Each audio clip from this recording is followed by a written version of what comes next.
काश्मीर पासून ते कन्याकुमारी पर्यंत विस्तारलेल्या या भूभागात, या भूखंडामध्ये संतांपासून महंतापर्यंत, दिग्गजांपासून अनेक नेते मंडळी झाली की ज्यांनी जात, धर्म, पंथ, भेद या सगळ्या गोष्टींना दूर केलं आणि खऱ्या अर्थाने विचार केला तो म्हणजे समाजाचा. बुडते हे जन न देखावे डोळा, येतो कळवळा म्हणून या. त्यावेळेला जमलेल्या त्या धर्म मार्तंडाचा उत्साह मांडला आणि त्या धर्म मार्तंडाने जो काही त्रास केला त्या समाज वर्णात, त्या धर्मांधाला काढण्याकरता आणि समाजाकरता एक महानायक उभा राहतो. खऱ्या अर्थाने मनुस्मृतीचा अभ्यास करताना त्यांनी पाहिलं की धर्मामध्ये अनेक त्रुटी आहेत. मी धनंजय गिरांचं पुस्तक उघडून दाखवून परत दाखवेन, त्याच्यामध्ये प्रकर्षाने लिहिलंय. काय लिहिलंय त्याच्यामध्ये? आंबेडकरांनी धर्माची व्याख्या लिहिली आहे. माणसाने माणसाशी माणसाप्रमाणे वागण्यात यायला धर्म आणि जगात एकच धर्म आहे, तो म्हणजे मानवता. नमस्कार, मी स्पर्धक कोड क्रमांक C5 आपल्या सर्वांसमोर विषय प्रस्तुत करतोय. डॉक्टर बाबासाहेब आंबेडकर, एक सामाजिक चेतना, की ज्यांचं नाव ऐकल्याबरोबर अंगामध्ये शहारे येतात आणि आपण फक्त त्यांना स्मरतो कशा करता? संविधानाकरता.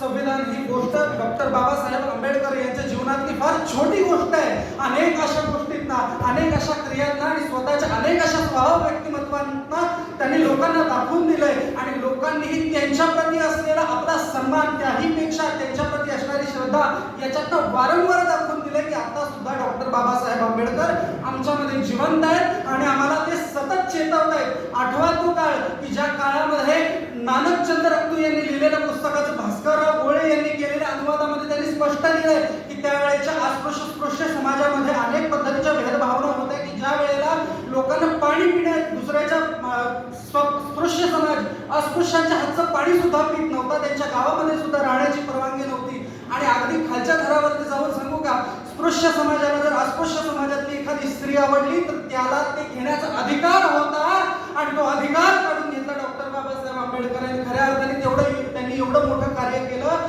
पण त्याच्यानंतरही त्यांच्या ह्या गोष्टींना बऱ्याच लोकांनी डावललं, बऱ्याच लोकांनी याला फेटाळलं, पण त्यांनी स्वतःची कार्यकुशलता उत्तम पद्धतीने करून स्वतःचं कार्य अशा पद्धतीने दाखवलं. प्रबुद्ध भारताच्या एक दैनिक मासिकांमध्ये 1931 साली त्यांनी लिहिलेल्या संस्कृतातल्या एका श्लोकाद्वारे धर्म काय असतं, चेतना काय असते ते लोकांना दाखवून दिले. इदं तु ते गुह्यतमं प्रवक्ष्याम्यन्य सूयवे ज्ञान विज्ञान सहितम यज्ञात्वा मोक्षसे सुभात.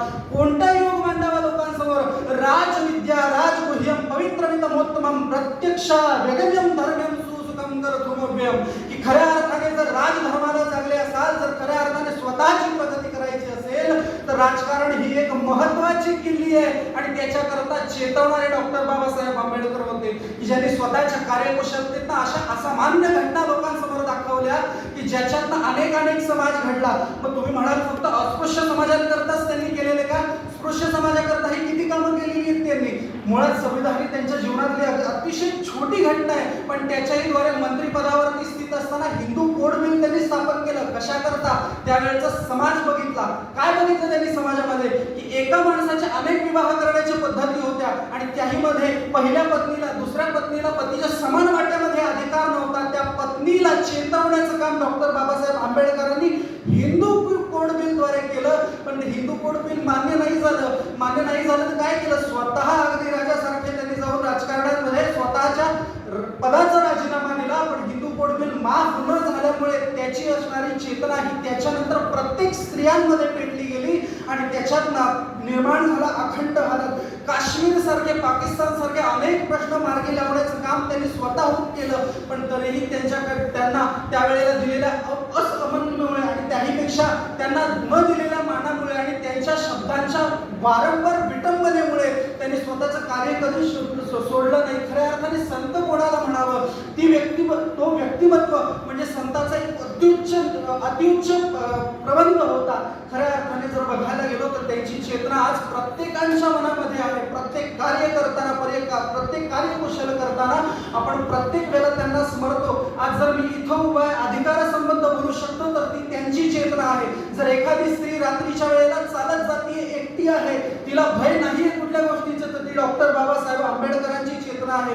आज जर किरण बेदी सारखे IPS तयार होत आहेत आणि ते स्वतः भाषण करतायत आणि स्वतःच्या राष्ट्राचं नेतृत्व बाहेरच्या देशांमध्ये करतायत, तर खऱ्या अर्थाने ती डॉक्टर बाबासाहेब आंबेडकर यांची चेतना.